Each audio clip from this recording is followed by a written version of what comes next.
إن الدين عند الله الإسلام. Assalamualaikum warahmatullahi wabarakatuh.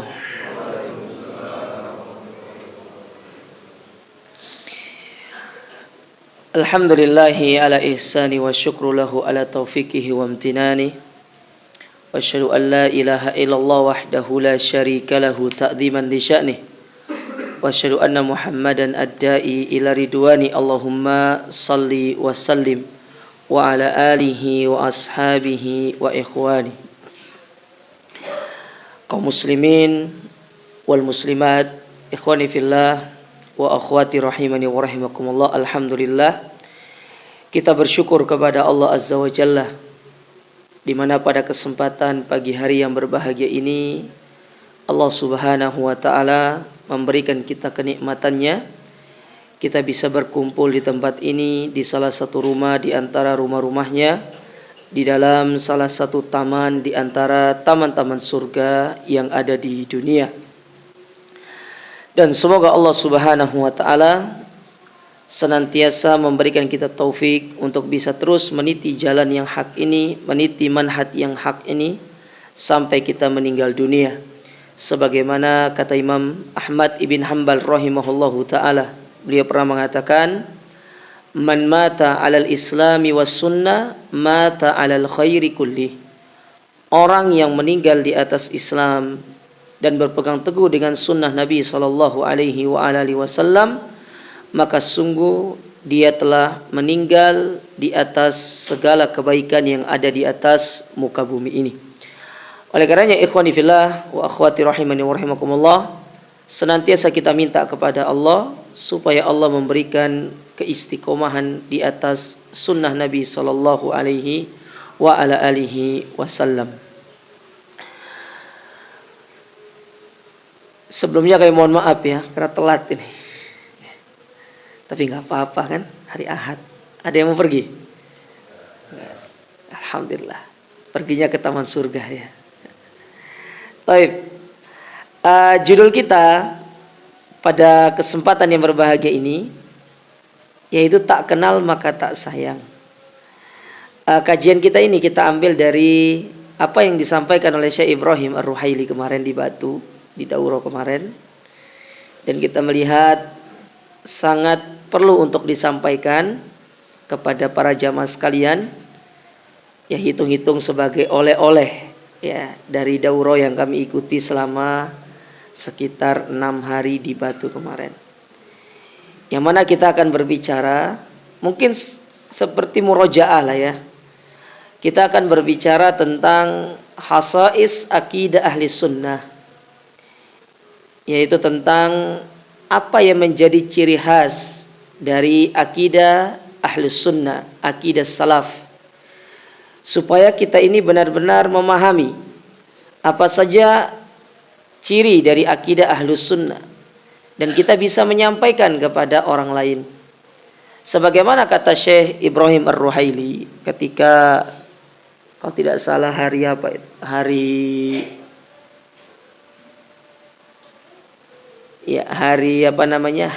Kamis malam, selepas beliau memberikan materi inti, lalu beliau memanggil sebagian para dai ya untuk diajak duduk, kemudian beliau memberikan nasihat ya, dan alhamdulillahnya di antara yang diundang oleh beliau, kami dipanggil oleh panitia untuk duduk.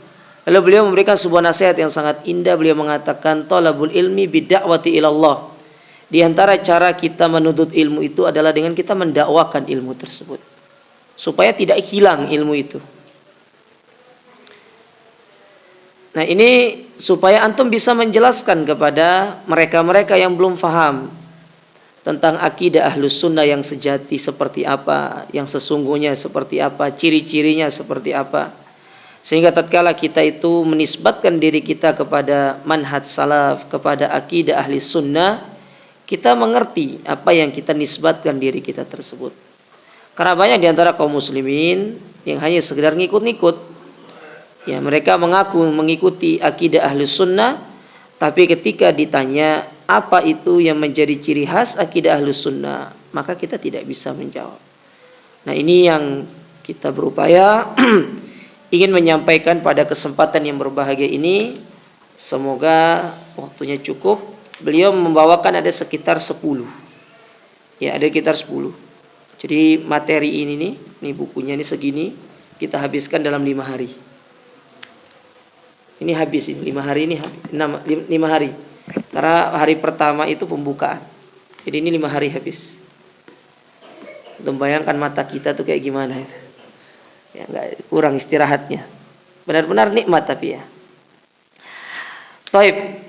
Kita masuk ke ciri yang pertama. Di antara ciri akidah Ahli Sunnah yang dibawakan oleh beliau mengatakan annaha mustamiddatun minal kitabi was sunnah wal ijma'. Akidah Ahli Sunnah, akidah salaf itu diambil dari Al-Quran, Sunnah dan ijma'. Jadi sumber pengambilannya itu jelas. Karena banyak akidah-akidah yang dimiliki oleh kelompok-kelompok selain Ahli Sunnah, mereka membangun akidah mereka di atas pijakan yang tidak jelas. Contoh misalkan ya seperti orang-orang Mu'tazilah, mereka membangun akidah mereka di antaranya ala manhajil mutakallimin. Apa itu manhaj mutakallimin? Yaitu orang-orang filsafat. Di antara tokoh filsafat yang terkenal seperti Ibnu Sina dari kalangan kaum muslimin. Ibnu Sina. Dia terkenal dari sisi kedokterannya. Kalau kita katakan dari sisi ilmu kedokteran dia luar biasa. Tapi dari sisi akidah maka Ibnu Sina itu menyimpang. Dia berada di atas manhajnya mutakallimin. Dan sumber pengambilan manhaj mutakallimin itu dari Plato, dari Aristoteles. Makanya dia mengingkari tentang Allah itu berada di atas. Tapi sebagian kaum muslimin berbangga dengan yang namanya Ibnu Sina. Nah, kita akidah Ahlus Sunnah itu jelas pengambilannya dari Al-Quran, dari hadis, dari ijma'.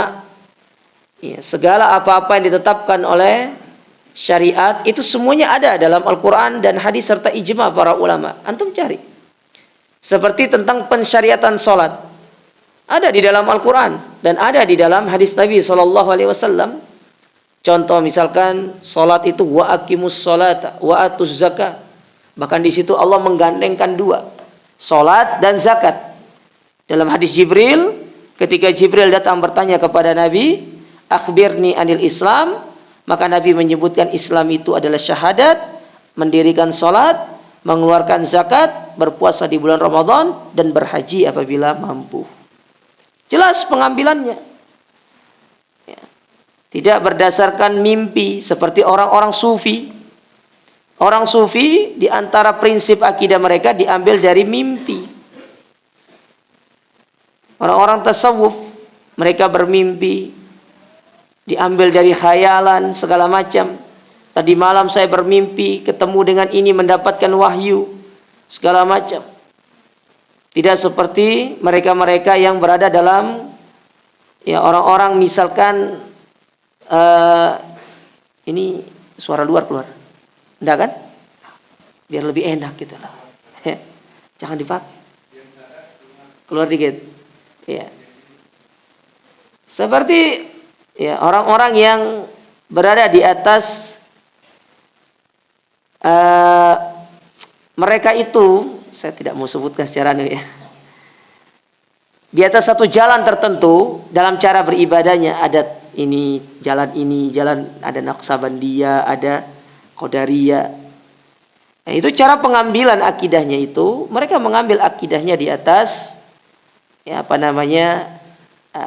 sekedar logika semata, jadi dari akal-akalan mereka. Nah, kalau akidah Ahlussunnah itu jelas.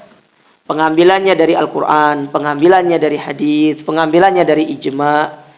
Ya, ketika misalkan dari sisi hukum-hukum kontemporer itu tidak disebutkan dalam Al-Quran dan Sunnah, maka disitulah berlakunya ijma' para ulama. Mereka itu mengambil hukum dari hukum-hukum yang sudah ada, kemudian menurunkan hukum dari satu permasalahan yang baru. Maka coba lihat para ustadz-ustadz kita ketika mereka berdakwah, qala Allah wa qala Rasul wa qala sahaba, ya wa qala a'immah, ya. Tidak pernah mengatakan ini dari segini, dari ini, menurut ini, tidak. Tapi benar-benar berdasarkan pijakan yang jelas. Maka ketika antum mendapati ada akidah-akidah yang mereka tidak berada di atas pijakan yang jelas, maka bisa dikatakan dia jauh daripada akidah Ahlus Sunnah. Dia jauh daripada akidah yang lurus. Nah, beliau membawakan yang pertama di sini bahwasanya akidah yang sahihah itu di antara ciri khasnya diambil dari Al-Qur'an, Sunnah dan juga ijma para salaful ummah. Ini ciri yang pertama. Ciri yang kedua, kata beliau, annaha muwafaqatun lil fitratis salimah wal uqul as-sahihah. Akidah yang jelas itu adalah akidah atau akidah Ahlus Sunnah itu adalah akidah yang sesuai dengan fitrah dan akal manusia. Namanya akidah yang lurus itu pasti sesuai dengan akal manusia, sesuai dengan fitrah yang lurus. Mana contohnya? Contoh secara logika, namanya orang mati. Ya. Namanya orang mati itu tidak bisa dengar, tidak bisa menjawab. Secara logika, masa antum berbicara sama orang mati gitu kan? Kira-kira masuk atau enggak itu? Mau orang tidur aja antum ngajak ngomong nggak dengar kok. Apalagi ini orang mati. Ini secara logika nggak masuk. Apalagi secara fitrah.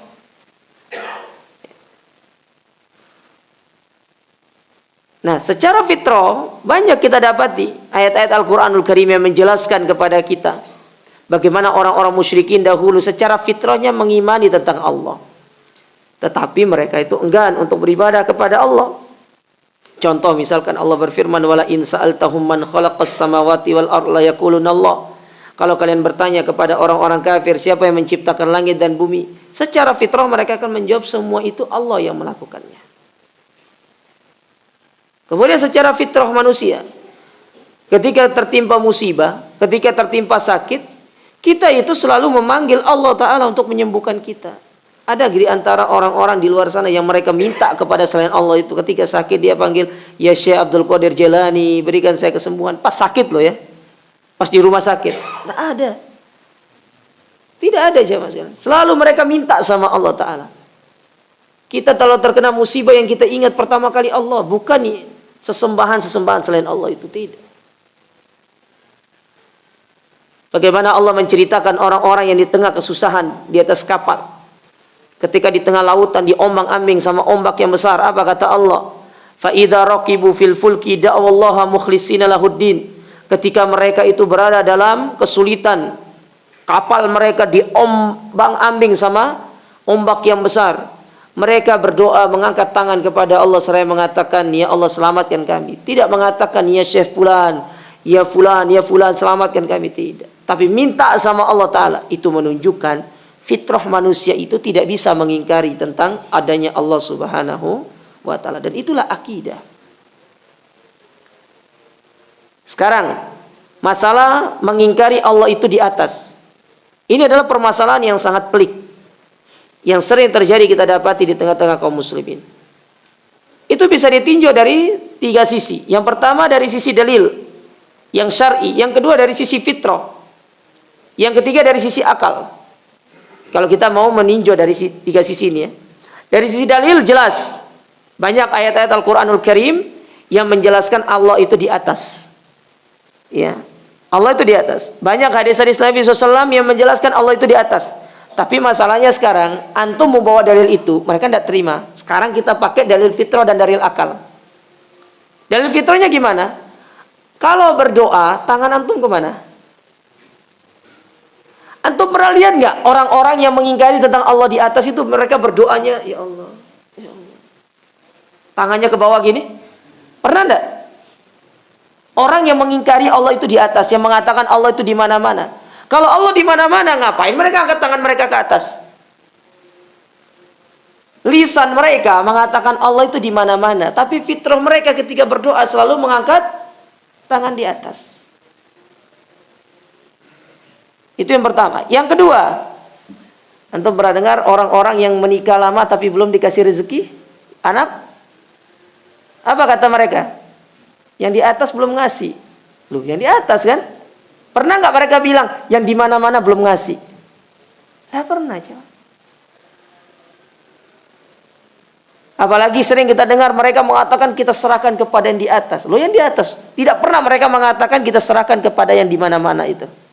Antum pernah dengar? Saya tidak pernah dengar. Selalu saya dengar itu kita serahkan kepada yang di atas, kita serahkan kepada yang di atas. Fitrah mereka tidak bisa mengingkari Allah itu berada di atas. Itulah akidah yang lurus. Akidah yang lurus itu tidak bisa mengingkari tentang kebenaran itu. Fitrah yang lurus dengan akidah yang lurus akan selalu bersatu, tidak akan pernah menyimpang. Namun apa yang menyebabkan manusia itu menyimpang? Yang menyebabkan manusia itu menyimpang, kata Allah Subhanahu wa taala dalam Al-Qur'an, yaitu mereka mengikuti hawa nafsu mereka. Sebagaimana Allah taala berfirman di dalam Al-Qur'anul Karim,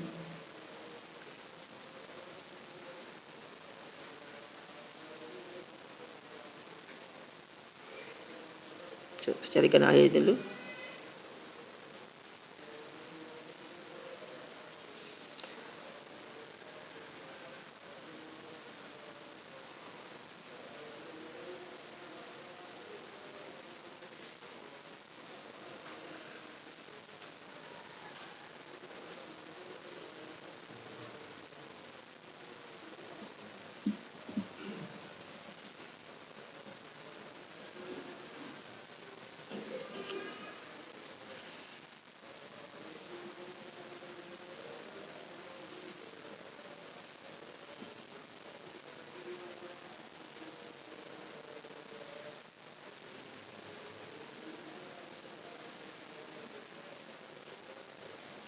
Dalam surat Al-Qasas pada ayat yang ke-50, apa kata Allah di situ?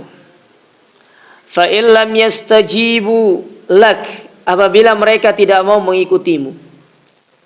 Setelah kita jelaskan kebenaran kepada mereka, kita sampaikan dalil, mereka tidak mau mengikuti, baik secara syar'i, secara akal, secara fitrah.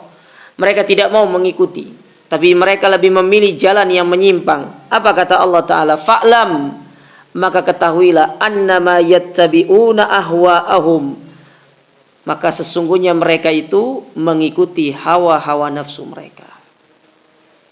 Jadi tidaklah orang itu meninggalkan yang namanya ittiba kepada dalil, mengikuti petunjuk dari Al-Quran dan Sunnah, kecuali pasti karena mengikuti hawa nafsu.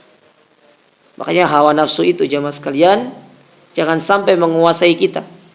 Karena kalau hawa nafsu itu menguasai kita, maka pasti kita akan disimpangkan dari jalan yang lurus. Pasti kita akan disimpangkan dari akidah yang lurus. Itu pasti. Sekarang antum tanya orang-orang di luar sana yang mereka sebagai kiainya itu. Apakah mereka orang jahil? Orang tahu, orang ngerti mereka. Tapi kenapa mereka tidak mau mengikuti kebenaran tersebut? Hawa nafsu. Karena mereka lebih mengikuti hawa nafsu mereka. Mereka lebih takut kepada celaan manusia daripada takut kepada celaan Allah Ta'ala. Oleh karena Syaikhul Islam Ibnu Taimiyah rahimahullah, beliau pernah mengatakan, la tarjun nasi fillah, bal tarjullaha finnas. Jangan kalian mencari ridho manusia lalu mengorbankan Allah, tapi carilah ridho Allah Ta'ala pada tengah-tengah manusia itu. Faham maksudnya? Antum jangan cari ridho manusia lalu mengorbankan Allah Ta'ala. Karena kalau antum cari ridho manusia mengorbankan Allah, ridho manusia enggak didapat, Allah pun tidak didapat. Tapi giliran antum mencari ridho Allah, tenang, mau manusia manapun yang benci sama antum tidak akan berpengaruh selama Allah itu ridho sama kita. Makanya celaan manusia, pujian manusia kepada kita, itu tidak akan ada manfaatnya selama Allah itu ridho kepada kita. Makanya coba lihat para sahabat. Allah sebutkan tentang sifat mereka dalam Al-Quran. Radiyallahu anhum maradu'an. Ya, Allah ridho kepada mereka, mereka pun ridho kepada Allah Ta'ala. Ketika mereka ridho kepada Allah, Allah ridho sama mereka, apa yang terjadi? Allah angkat derajat mereka. Allah muliakan mereka. Nah, kita pun demikian. Ya. Jadi tidak usah kita merasa Ustaz banyak yang bully saya, banyak yang mencaci maki saya, itu mah biasa, tidak apa-apa. Yang penting Allah ridho sama antum. Celaan manusia itu sesaat. Emang antum dicela sama manusia itu 10 tahun? Tidak aja, Pak. Capek sendiri, paling sebulan banter selesai dia. Sampai kapan dia mau mencela kita? Allah Ta'ala selalu bersama kita. Ketika kita berada di atas akidah yang sesuai dengan fitrah manusia. Maka kita kembali ke sini, ya, bahwasanya akidah yang lurus itu sesuai dengan fitrah, sesuai dengan akal manusia. Itu contoh satu tadi. Mereka yang menolak Allah itu di atas, pada hakikatnya ketika mereka melakukan ibadah, mereka pun mengakui secara fitrah mereka Allah itu berada di atas, dengan mengatakan ya bahwasanya yang di atas belum memberikan. Kemudian dengan mereka berdoa, mereka mengangkat tangan mereka ke atas, dan itu menunjukkan bahwasanya fitrah mereka itu tidak bisa berbohong, bahwasanya Allah itu berada di atas. Punya apa nih? Hah? Habis berarti waktunya nih. Oh.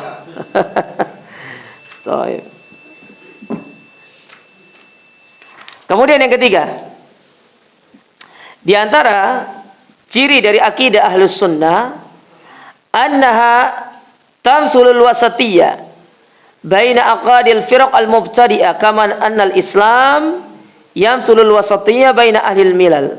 Akidah Ahlus Sunnah, manhaj salaf itu yaitu memiliki ciri khas yang disebut dengan wasatiyah, pertengahan di antara kelompok-kelompok yang menyimpang. Sebagaimana Islam adalah agama pertengahan di antara agama-agama yang ada. Contoh, Islam adalah agama pertengahan. Islam itu pertengahan di antara Yahudi dan Nasrani dalam menyikapi Isa bin Maryam. Kalau orang Nasrani, mereka mengatakan Isa itu sebagai anak Tuhan, bahkan mereka itu menjadikan Isa itu sebagai derajat Tuhan. Ya. Karena ingat, orang Nasrani juga ada khilafnya jemaah sekalian. Antum kira orang Nasrani tidak ada khilafnya? Ada. Terjadi khilaf di kalangan orang-orang Nasrani. Ada yang mengimani Isa itu sebagai anak Tuhan, ada yang mengimani Isa itu sebagai Tuhan. Satu dari 3 Tuhan yang dikenal dengan istilah Trinitas. Ya. Ada Tuhan Bapa, Tuhan Ibu, dan Tuhan Anak atau Roh Kudus, ya. Ya, ada Tuhan Bapa, Roh Kudus, dan Anak, biasanya seperti itu. Itu tergantung anunya mereka, akidahnya mereka. Ya. Jadi itu jangan salah ya. Dalam Nasrani juga terjadi perselisihan. Ada perselisihan di dalam tubuh mereka. Kemudian berada di antara orang Yahudi. Orang Yahudi itu mereka menganggap Isa itu sebagai anak zina. Karena Maryam itu lahir tidak memiliki melahirkan tidak memiliki suami. Sementara kita tahu Maryam itu adalah wanita yang suci, yang tidak pernah disentuh oleh lelaki manapun. Maka kita katakan Maryam itu di antara wali-wali Allah. Sebagaimana dikisahkan dalam Al-Qur'an, ketika Zakaria datang kepada Maryam, selalu didapati di dalam tempat Maryam berada ini ada makanan, padahal tidak pernah diberikan makanan. Ya. Nah, Islam pertengahan. Apa pertengahannya Islam? Islam itu mengatakan Isa bin Maryam itu sebagai anak dari Maryam, yang mana itu merupakan kalimat Allah yang Allah letakkan di dalam rahim Maryam, dan Isa itu hanya sebagai seorang nabi dan juga hamba Allah. Tidak lebih daripada itu. Tidak menuhankan. Nah, Ahlus Sunnah itu pertengahan di antara kelompok yang ada. Contoh, dalam masalah masalah tauhid asma wa sifat, akidah Ahlus Sunnah itu pertengahan di antara akidah Mu'tazilah dan akidahnya orang-orang mutakallimin. Mu'tazilah, mereka itu menolak sebagian daripada sifat Allah dan menetapkan sebagian daripada sifat Allah. Ini hampir sama dengan akidah Asy'ariyah. Sementara kelompok yang lain mereka menolak semua sifat-sifat Allah. Karena kalau Allah diberikan sifat, maka Allah itu akan sama dengan makhluk. Maka akidah Ahlussunnah pertengahan. Ahlussunnah menetapkan Allah punya nama, Allah punya sifat. Tapi nama-nama dan sifat Allah itu sesuai dengan kebesaran dan kelayakan kepada Allah Ta'ala. Karena Allah punya kaidah dalam Al-Quran, laisa kamitslihi syai' wa huwas samiul basir. Allah itu tidak serupa dengan makhluk. Dan dialah yang maha mendengar lagi maha mengetahui. Contoh, saya kasih contoh ya. Allah tidak serupa dengan makhluk. Tidak usah kita ambil Allah contohnya. Wajah. Manusia punya wajah. Betul atau tidak? Kambing punya wajah. Wajah antum sama wajah kambing sama atau tidak? Hah? Sama atau tidak? Berarti kalau antum diam, berarti antum setuju ke wajah antum mirip sama kambing ini. Sama atau tidak? Tidak sama. Meja punya kaki, antum punya kaki, sama tidak kaki antum dengan kaki meja? Kalau sesama makhluk saja, dari sisi nama sama, tapi dari sisi zat itu bisa berbeda. Bagaimana kalau kita samakan dengan Allah? Itu akan jauh berbeda, jemaah sekalian. Tidak akan sama. Makanya tidak semua sesuatu yang namanya sama itu melazimkan sifatnya sama. Tidak sama, tidak semua gitu. Sesuatu yang namanya sama tapi melazimkan sifatnya sama. Nah, ini banyak yang menyimpang dalam masalah akidah tauhid asma wa sifat banyak. Contoh yang lain, pertengahan Ahlussunnah dalam masalah menyikapi pelaku dosa besar. Ya. Khawarij mereka punya akidah pelaku dosa besar itu keluar dari Islam dan mereka di akhirat kekal di dalam api neraka. Ini akidahnya Khawarij. Sementara akidahnya Mu'tazilah, di dunia pelaku dosa besar itu diberikan gelar manzilatun baina manzilatain. Di satu tempat di antara dua tempat, tidak mukmin, tidak kafir. Jadi dia tidak mukmin, tidak kafir. Tapi kalau di akhirat pelaku dosa besar itu kekal di dalam api neraka. Jadi ada kesamaan dengan Khawarijnya pas di akhiratnya. Tapi di dunia Khawarij secara tegas mengatakan pelaku dosa besar kafir. Tapi Mu'tazilah mereka mengatakan manzilatun di antara baina manzilatain. Ahlussunnah menetapkan pelaku dosa besar itu di dunia dia mukmin, tapi mukmin naqisul iman, yaitu mukmin yang kurang imannya, atau yang disebut dengan mukmin fasik, mukmin yang melakukan kefasikan.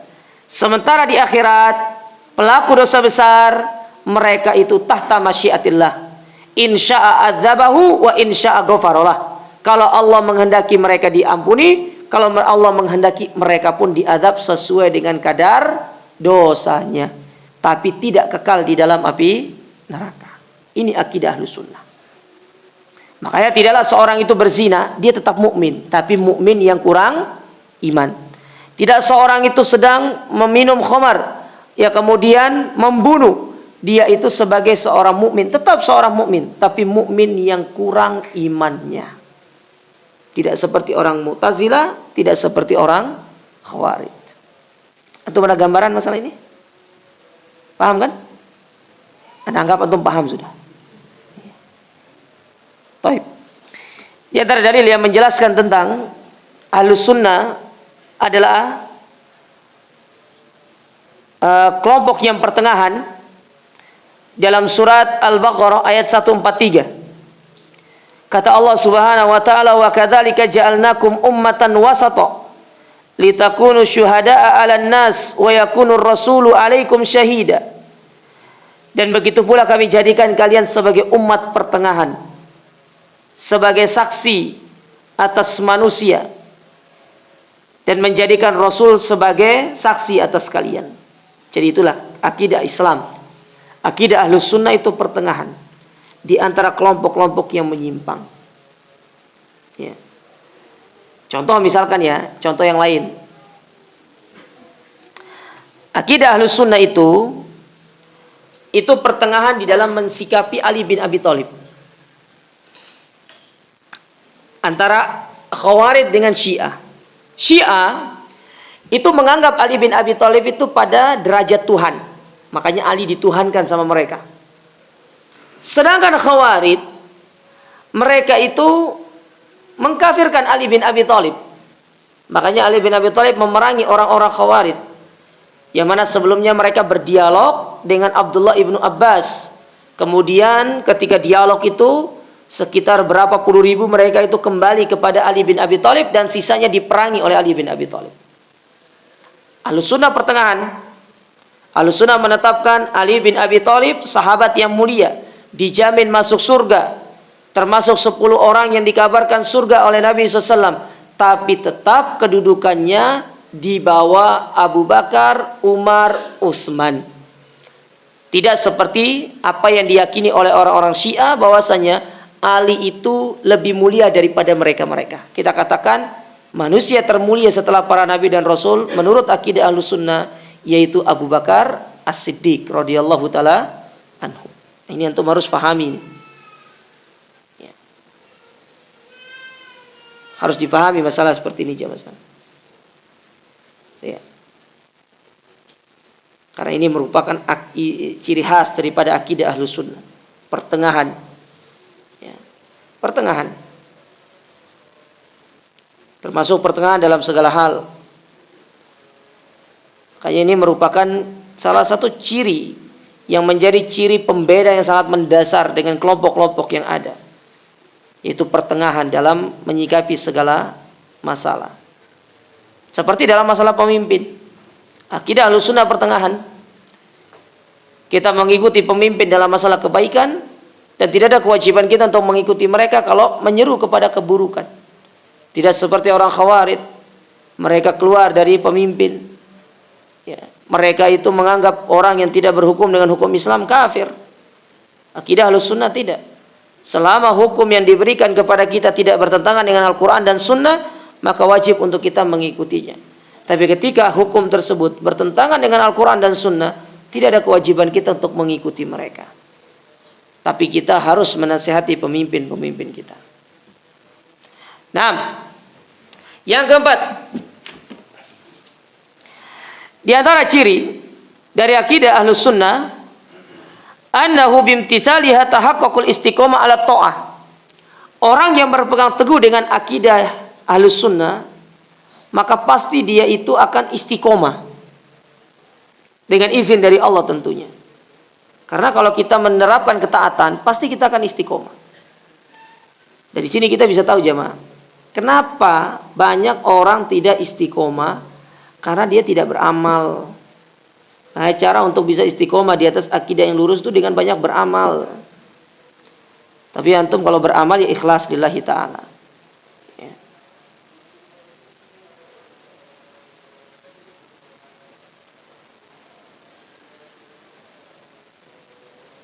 Nah, ini ada sebuah perkataan yang bagus nih. Dari Makhul rahimahullahu ta'ala. Apa kata Makhul? Man abadallaha bil khauf fahuwa kharuriyun. Orang yang beribadah kepada Allah Ta'ala hanya berdasarkan rasa takut, maka dia termasuk kelompok Haruri. Ya. Haruriyun. Haruriyun itu nama lain dari kelompok Khawarij. Dan barang siapa yang beribadah kepada Allah hanya berdasarkan rasa harap, maka dia seperti kelompok Murji'ah. Anda tahu kelompok Murji'ah? Murji'ah itu satu kelompok yang mengeluarkan amal itu dari iman. Jadi menurut mereka, iman itu hanya terdiri dari 2. Ucapan lisan dan dibenarkan oleh hati. Amal itu tidak termasuk bagian daripada iman. Jadi kalau antum mau beramal atau tidak, itu tidak akan mempengaruhi keimanan antum. Mau antum maksiat, mau antum jadi orang taat, iman antum tetap sama. Makanya kata mereka, imannya Abu Bakar dengan imannya iblis itu sama. Itu kelompok Murji'ah. Mengeluarkan amal dari iman. Sementara amal itu ada yang sifatnya aslul iman, ada yang sifatnya kamilul iman. Amal itu ada yang sifatnya itu sebagai dasar dari keimanan, ada yang sifatnya itu sebagai penyempurna daripada iman. Ya. Ini amal. Ya.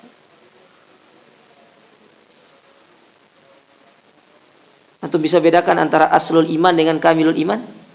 Tidak bisa ya. Ini butuh, sebenarnya ini masalah yang butuh harus terus dipelajari secara berurutan masalah ini. Ya, karena ada dalam Islam itu aslul iman, kamilul iman. Ya. Seperti ada aslul Islam, kamilul Islam, dasar dari keislaman itu dan yang menyempurnakan keislaman itu. Itu ada itu. Nanti antum pelajari nanti kalau sudah sampai babnya. Ya, dalam masalah akidah. Nanti ketika berbicara tentang iman, biasanya itu pembahasan tentang rukun iman. Ya, nanti dengan ustadz yang lain. Kemudian, wa man abadallaha bil mahabbah fahuwa zindiq. Orang yang beribadah kepada Allah hanya dengan dasar cinta saja, itu termasuk orang-orang zindiq. Lalu beliau mengatakan, orang yang mengumpulkan ketiga hal, beribadah kepada Allah dengan rasa takut akan api neraka, berharap dengan surga, kemudian didasari dengan cinta, maka inilah yang disebut dengan al-muwahhid, hamba yang bertauhid kepada Allah. Antum kalau beribadah jamaah sekalian, antum harus memiliki tiga hal ini. Yang pertama, takut. Antum harus takut sama azab Allah Ta'ala, sehingga itu yang akan menjadikan antum tidak meninggalkan ibadah tersebut. Yang kedua, dalam antum beribadah, antum harus berharap surga, berharap pahala. Maka di sini kita ingin membantah ucapan yang mengatakan beribadah itu jangan takut neraka, jangan mengharap surga. Ini ucapan yang keliru. Tapi antum kalau beribadah, antum harus takut kepada neraka dan harus berharap dengan surga. Karena Allah yang menyuruh kita demikian. Karena kan di luar sana sering kita dengar kan, orang-orang yang mengatakan beribadah kepada Allah itu tidak boleh takut sama neraka dan berharap surga karena itu bagian daripada perbuatan syirik. Maka kita katakan, antum beribadah dengan berharap surga dan takut neraka, itulah yang diharapkan di dalam ibadah tersebut. Dan yang ketiga, di dalam antum melakukan ibadah tersebut bukan karena terpaksa, tapi benar-benar karena keimanan. Bukan karena terpaksa, apalagi menggugurkan kewajiban. Karena ketika kita beribadah kepada Allah didasari dengan keterpaksaan, apalagi sekedar ingin menggugurkan kewajiban, maka itu yang menyebabkan ibadah tersebut tidak akan memberikan kita kebaikan sama sekali. Tidak akan memberikan kebaikan sama sekali. Jadi harus tiga hal ini antum penuhi jemaah. Yang pertama, rasa takut. Antum takut sama neraka. Yang kedua, rasa cinta. Rasa harap. Antum berharap surga. Dan yang ketiga, rasa cinta. Bahwasanya antum beribadah itu semata-mata didorong dengan kecintaan antum kepada Allah Ta'ala dan bukan hanya sekedar menggugurkan kewajiban. Ketika kita merealisasikan ketaatan ini, itulah yang bisa menjadikan kita istiqomah di atas akidah yang lurus ini, di atas akidah ahlus sunnah ini. Dan itu ciri khas daripada akidah ahlus sunnah. Semakin beramal, semakin taat, semakin istiqomah, dan pasti kita itu akan mendapatkan husnul khotimah. Ini kata beliau. Baik, kemudian yang kelima, di antara ciri khas akidah ahlus sunnah, anna fit tamassuki biha al-wiqayatu minal fitan wassalama minal bid'ah. Bahwasanya orang-orang yang berpegang teguh dengan akidah ahli sunnah yang lurus, pasti dia itu akan selamat dari fitnah dan bid'ah. Selamat dari fitnah dan bid'ah. Ini dua hal yang berbahaya jemaah. Fitnah. Yang pertama fitnatus syahwat. Sedangkan yang kedua fitnatus syubuhat. Orang kalau akidahnya lurus, Allah jaga dia dari mengikuti syahwatnya. Karena dia ngerti, kalau dia mengikuti syahwatnya, dia akan melanggar segala aturan-aturan Allah. Orang kalau berpegang teguh di atas akidah yang lurus, dia akan diselamatkan oleh Allah Ta'ala dari syubhat. Apalagi sekarang ini banyak sekali syubhat ya mas kalian, bertebaran di mana-mana. dari dai-dai yang tidak jelas, yang mereka itu menyebarkan syubhat-syubhat mereka di tengah umat. Tapi coba antum lihat ya, dai-dai yang menyeru kepada syubhat itu enggak lama kok masanya, sebentar. Enggak lama kok. Tidak tenar lagi gitu loh. Karena memang seperti itu. Namanya keburukan itu yang muncul redup. Tapi akidah Ahlussunnah selalu konsisten. Setiap hari selalu berkembang, tapi tetap diingat ya. Terkadang ada fitnah yang menimpa tubuh kaum muslimin. Dengan semakin berkembangnya dakwah salaf ini, jangan sampai antum itu mudah terpecah belah. Ya. Biasanya perpecahan itu dipicu karena salah satu di antara kita ingin dianggap berjasa terhadap dakwah. Maka kita katakan kalau ada niatan antum seperti itu, segera bertobat sama Allah. Antum gak perlu dianggap berjasa dalam dakwah ini, gak perlu sama manusia itu. Yang penting Allah yang menganggap antum. Gak perlu pingin tampil. Karena kata Syekh Ibrahim, di antara penyakit di zaman sekarang ini adalah hubbus syuhra. Mereka pingin terkenal. Tidak enak terkenal itu jemaah. Tidak enak terkenal itu. Dan itu fitnah. Apalagi kalau kita tidak memiliki ilmu yang kuat, tidak memiliki akidah yang kokoh. Ketika kita ditimpa dengan fitnah yang namanya ketenaran, popularitas, ini bahaya. Bahaya jemaah sekalian. Nah, sebaiknya kita tidak usah jadi orang tenar. Tapi peran kita dalam dakwah ini luar biasa. Mau orang mengakui antum mau tidak, itu urusan dia. Yang penting Allah Ta'ala itu mengetahui apa yang kita lakukan terhadap dakwah ini.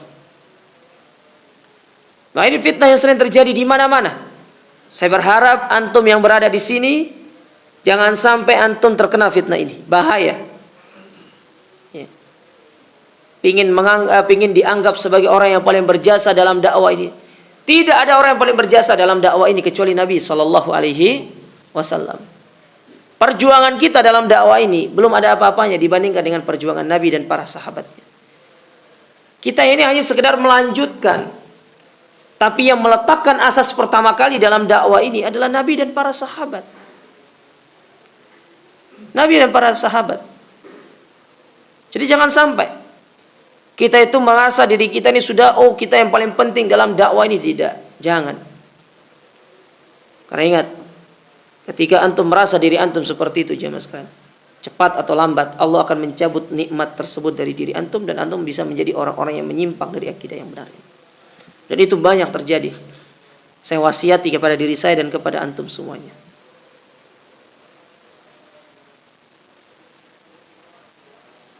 Maka tolong jangan antum cinta yang namanya ketenaran, popularitas, tidak usah. Selalu minta sama Allah Ta'ala supaya Allah memberikan kita keikhlasan di dalam dakwah ini. Wallah, berat masalah ikhlas ini jemaah sekalian, berat sekali. Ya. Andai kata antum misalkan berhasil memberikan dakwah atau memasukkan dakwah di tempat tinggal antum ataupun di tempat kerja antum dengan wasilah antum, ingat, ya, bukan berarti itu menjadikan antum sebagai orang yang memiliki andil besar, tidak. Tapi yakinilah bahwasanya Allah percaya sama kita dan itu sebagai amal soleh kita tatkala kita sudah meninggal dunia. Jangan sampai jemaah sekalian, ini berat masalah ini. Karena banyak fitnah yang terjadi di luar sana. Di masjid-masjid terjadi dua kubu. Kubu yang pertama ingin dianggap dia yang paling memiliki andil. Kubu yang kedua pun demikian. Subhanallah. Akhirnya apa terjadi? Masjidnya terkotak-kotak. Yang ngaji dengan kelompok ini nggak boleh ngaji kelompok ini. Yang kalau ngaji di kelompok ini nggak boleh ngaji di kelompok sini. Subhanallah. Sementara Allah berfirman dalam Al-Quran, wa'tasimu bihablillahi jami'an wa la tafarraqu. Berpegang teguhlah dengan tali agama Allah, jangan berpecah belah. Makanya diingatkan sama Nabi SAW firman Allah Ta'ala ketika para sahabat mereka itu terjadi perselisihan di antara mereka. Orang muhajirin mengatakan ya ma'syarul muhajirin wa ya ma'syarul Quraisy. Orang Ansor memanggil orang-orang Ansor, ya ma'syarul Ansor. Mereka berbangga dengan diri mereka. Orang Ansor, mereka berbangga dengan diri mereka karena mereka yang mau menolong orang-orang Muhajirin. Orang Muhajirin, mereka berbangga karena mereka adalah orang yang pertama kali masuk Islam. Maka Allah ingatkan dengan ayat tadi, wa'tasimu bihablillahi jami'an wa la tafarraqu. Wadhkuru ni'matallahi 'alaikum id kuntum a'da'an fa'alafa baina qulubikum. Dan ingatlah tatkala kalian itu bermusuh-musuhan, Allah menjadikan hati kalian itu bersatu bukan dengan harta, bukan dengan dunia, tapi dengan agama. Kita bisa bersaudara itu bukan dengan harta, tapi dengan agama, dengan akidah yang lurus. Antum mau berada di Indonesia dengan saudara antum yang ada di Malaysia atau di Saudi sana, selama antum berada di atas akidah yang lurus, antum satu dengan mereka. Maka jangan, wallahi jangan. Sering dinasihati oleh para ulama kita masalah ini. Jangan sampai kita menganggap diri kita yang memiliki andil. Sudah seberapa besar sih antum memiliki andil terhadap dakwah ini? Andai kata kita tidak mau menolong agama ini juga, Allah tahu cara menolong agama ini. Tahu cara Allah memberikan andil kepada agama ini. Tidak perlu kita merasa pusing. Tapi yang harus kita syukuri ketika Allah memberikan kesempatan kita menjadi bagian daripada dakwah ini tersebar, itu artinya merupakan pahala bagi kita yang akan memberatkan timbangan kebaikan kita di hari kiamat. Itu aja yang antum pikirkan.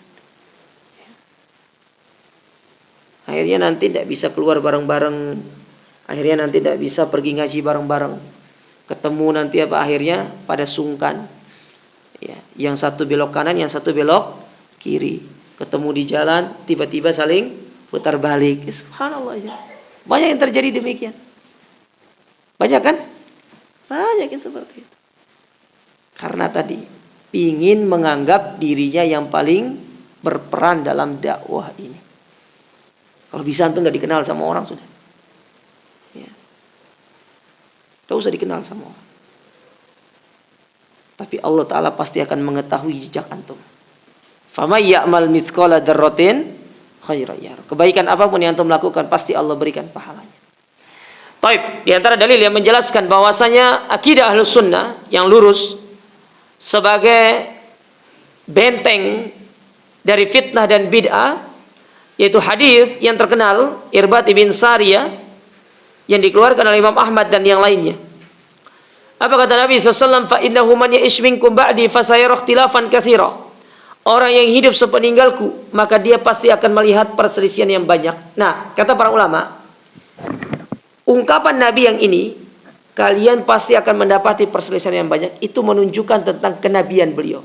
Bahwasanya beliau itu benar seorang nabi.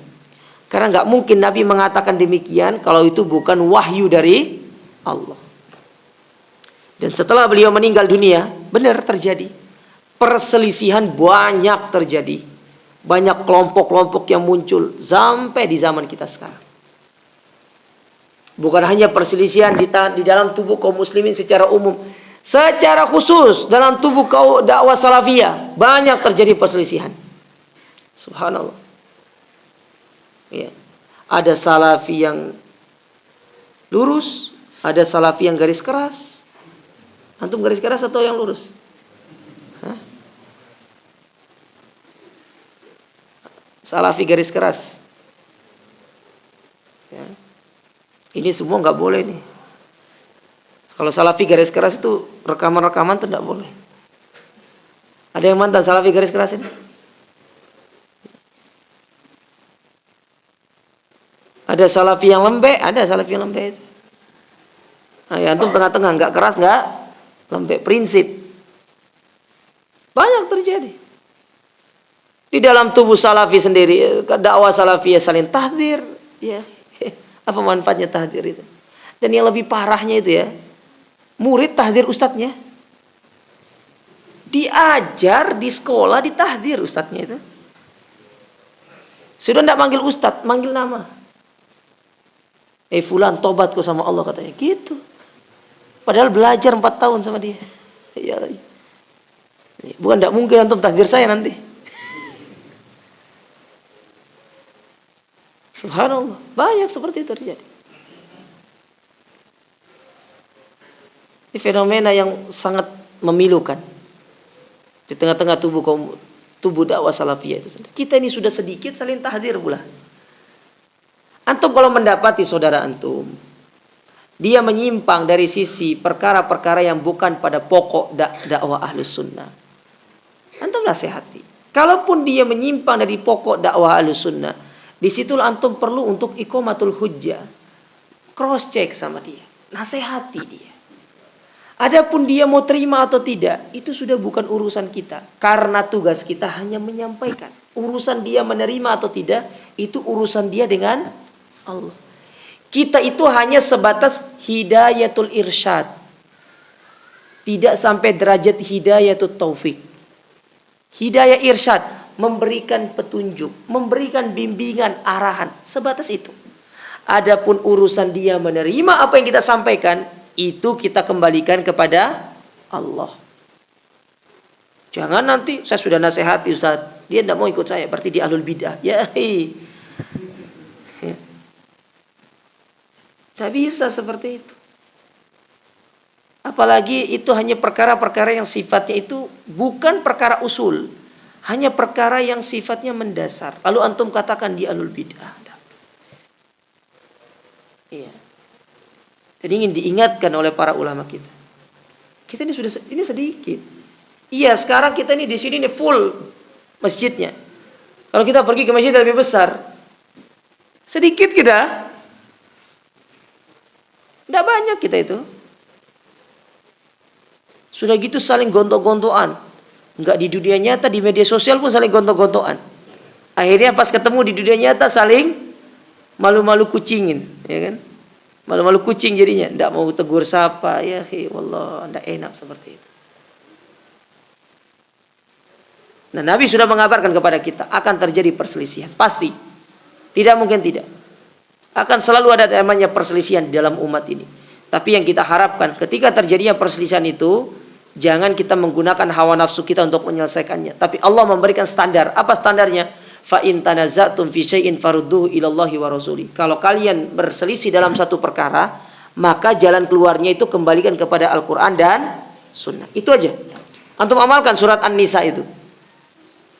Fa in tanaza'tum fi syai'in farudduhu ilallahi wa rasul. Berselisih dalam urusan agama pasti ada jawabannya dalam Al-Qur'an dan Sunnah. Kecuali antum berselisih dalam urusan pribadi. Tapi urusan pribadi jangan dibawa ke dalam ranah dakwah. Jangan dibawa dalam ranah dakwah. Wallahi, termasuk orang-orang zalim ketika mereka membawa masalah pribadi mereka ke dalam ranah dakwah, itu tidak boleh. Demi Allah, itu tidak diperbolehkan. Dan ketika masalah pribadi antum bawa dalam ranah dakwah, kemudian antum menjadikan kaum muslimin ada orang ada di kubu antum, ada di kubu yang lainnya dengan orang yang antum berselisihkan, itu demi Allah tanggung jawab hari kiamat itu. Besar tanggung jawabnya hari kiamat. Enggak boleh seperti itu. Saya pribadi sering ditahdzir.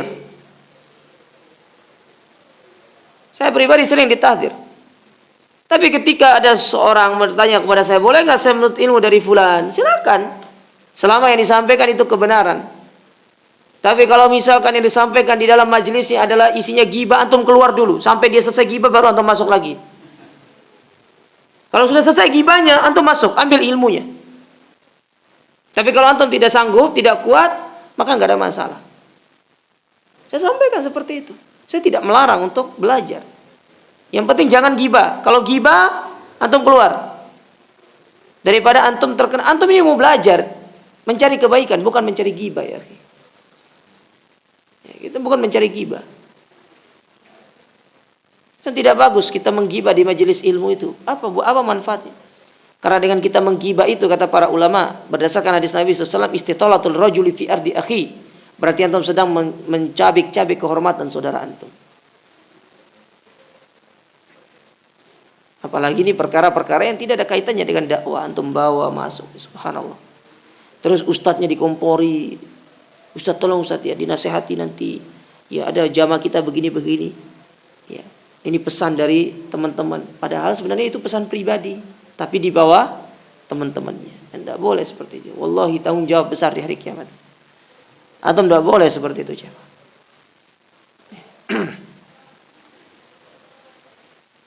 Lalu apa kata Nabi SAW? Fa'alaikum bisunnati wa sunnatil khulafa'ir rasyidin al-mahdiyyin. Maka berpegang teguhlah dengan sunnahku dan sunnahnya para khulafa. Jelas Nabi memberikan solusi. Kalau ada perselisihan, kembali kepada Al-Quran dan sunnah. Jelas Nabi itu mengatakan. Tidak ada samar-samarnya Nabi mengatakan itu. Jelas.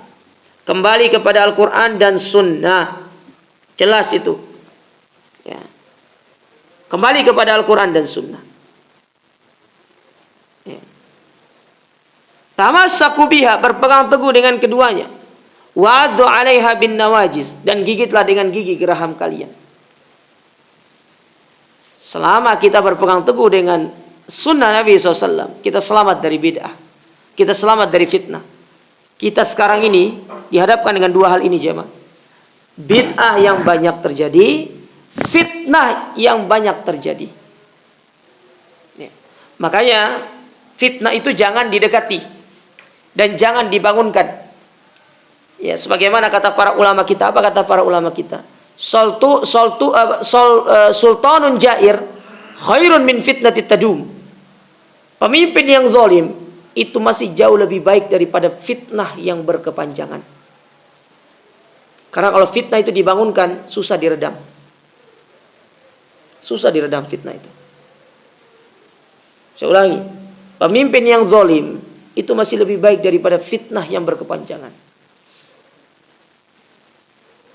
Karena kalau fitnah itu dibangunkan, susah untuk diredam, susah untuk ditidurkan lagi.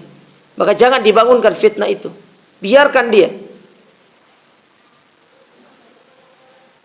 Dan jangan menjadi sumber fitnah bagi kaum muslimin yang lainnya. Bahaya.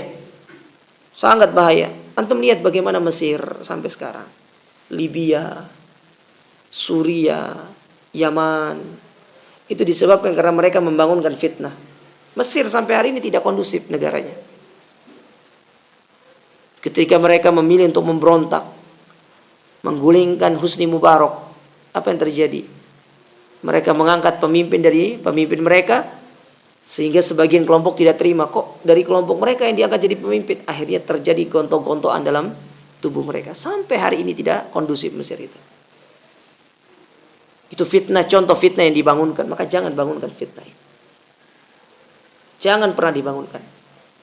Karena itu dapat merusak dakwah salafiyah. Oleh karenanya, ya, orang yang berpegang teguh dengan akidah yang sahihah ini pasti akan selamat dari fitnah dan bid'ah.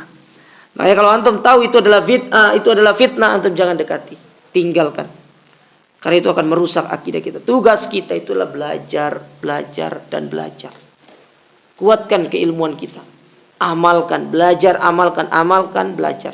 Itu aja kerjaannya. Nah, di antara bentuk pengamalan itu antum nasihati sama orang. Kalau ada saudara antum yang butuh dinasihati, antum nasihati. Jangan sibukkan diri dengan fitnah. Jangan sibukkan diri dengan debat.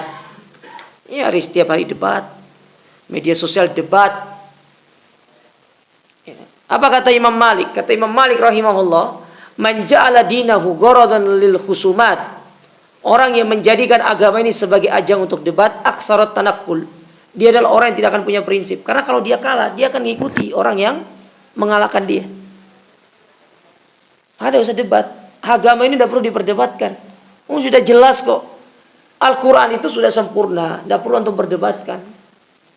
Apa yang antum mau debatkan lagi?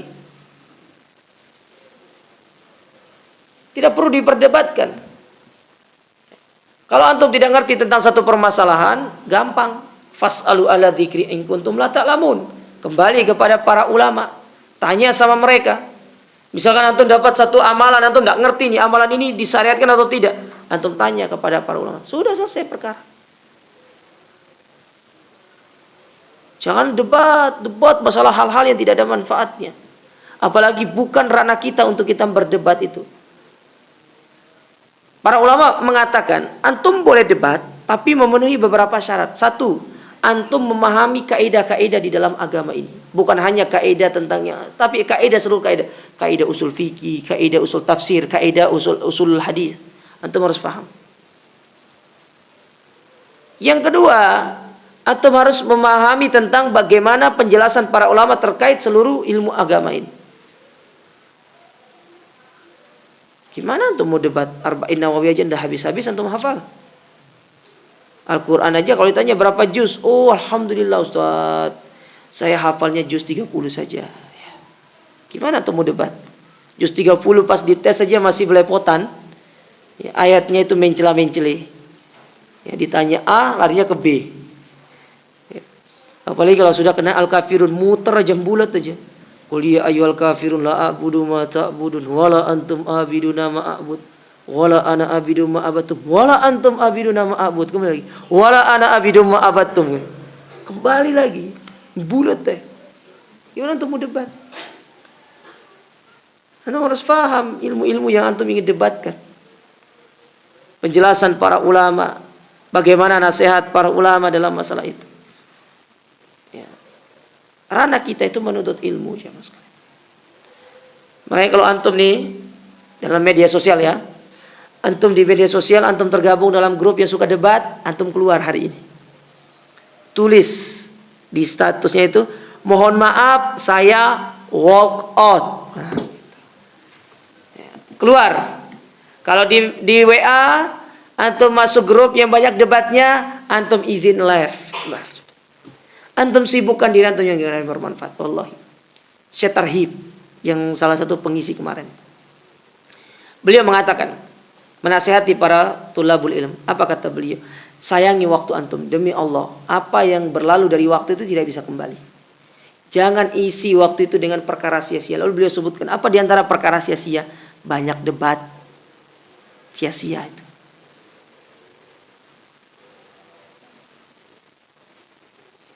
Tugas kita tuh belajar bukan debat. Ya.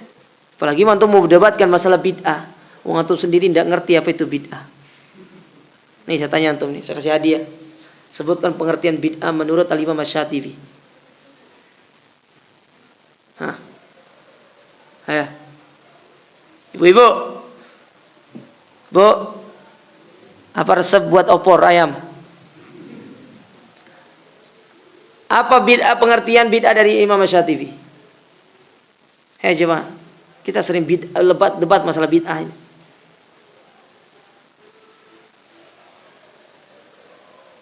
Ranah kita itu bukan debat, menasehati. Antum sampaikan, sudah, tinggalkan. Orang terima, alhamdulillah, enggak terima juga tidak apa-apa. Tanya bid'ah dari sisi pengertian Imam Asy-Syatibi aja enggak ngerti kita.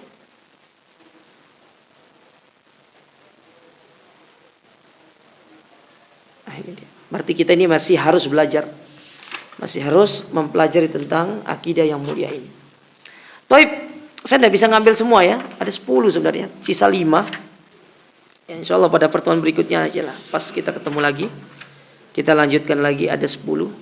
Bagus ini bukunya ini, ya. Beliau kata beliau buku ini tuh belum selesai, ya. Belum selesainya aja segini. Gimana kalau selesainya? Ini belum selesai nih kata beliau itu. Ini masih satu bagian. Segini. Belum selesai kata beliau. Dan masih akan diselesaikan. Ya, mungkin di daurah-daurah berikutnya akan disampaikan. Taib. Nasihat terakhir yang ingin saya sampaikan dari ini oleh-oleh dari Syekh Ibrahim Ar-Ruhaili, beliau mengatakan kepada kita, dan ini disampaikan kepada kaum muslimin, kata beliau,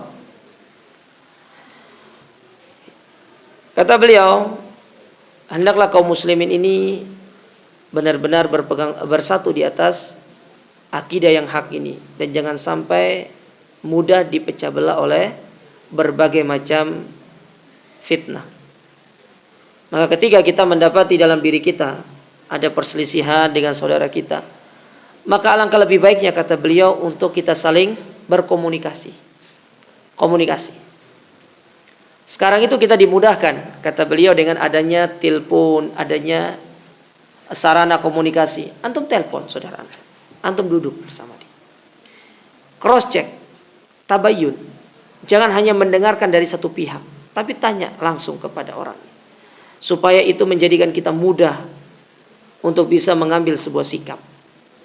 Terkadang kita ini suka mengambil sikap itu karena hanya mendengarkan berita itu dari satu pihak. Kata beliau jangan. Karena nanti bisa masuk ke dalam ranah kedzaliman kepada sesama kaum muslimin. Telepon saudara, tanya. Bila perlu antum ketemu langsung biar lebih enak. Kalau antum tidak ingin ketemu misalkan di rumahnya, antum ajak ketemu di mana sambil ngopi juga nggak apa-apa. Ya. Itu lebih bagus. Karena itu yang akan menjaga hubungan kita dengan saudara kita. Lalu di akhir nasihat beliau itu beliau mengatakan, kita ini sedikit, maka jangan sampai yang sedikit ini pun menjadi terpecah belah. Tapi bagaimana kita berupaya untuk menjaga persatuan, karena itulah yang diperintahkan oleh Allah Ta'ala dalam Al-Quranul Karim. Wa'tasimu bihablillahi jami'an wala tafarraqu. Ya, ini yang bisa kami sampaikan pada kesempatan yang berbahagia ini. Sekali lagi kami mohon maaf karena tadi agak sedikit telat ya. InsyaAllah kapan-kapan kalau kita ketemu lagi saya lanjutkan materi ini. Masih ada sekitar 5.